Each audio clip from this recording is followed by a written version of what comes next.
Mark was really unlucky. He helped his sister play a game, and to speed up the process, he spent 100,000 to buy the game's ultimate weapon. But just as he finished the game, he had a heart attack.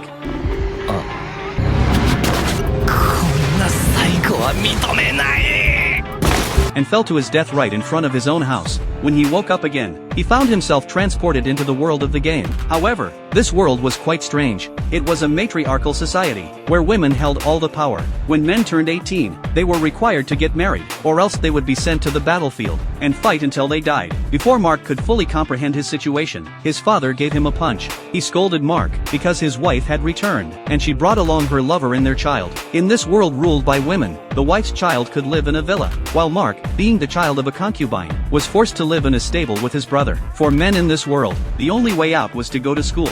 At school, they could find someone to marry. If they were elves or slaves, they could survive by becoming lovers. But men who didn't marry had only one ending: death. Although Mark hated this world, for the past 10 years, he had been living a peaceful life on a small island, working the fields every day. It was a calm and satisfying existence, and he was content with his life. But today, his wife suddenly introduced him to a marriage prospect. The man was over 50, and had already been married 7 times before. Mark was dissatisfied. He believed he should go to school first, and find a suitable spouse there. However, his wife rejected him, claiming they didn't have enough money for school. She also told him, if you don't marry, you'll be sent to the front lines. If you die there, at least your death will bring in some money for the family. His father was powerless to stop this. Mark realized he had no other choice. Suddenly, he remembered the warship he had bought in his past life. He told his wife that he would give her money, and then set off in the spaceship, hoping to exchange the warship for cash. Using his memories and a compass, he quickly found the location of the teleportation device. But just as he was about to celebrate, the spaceship suddenly lost control.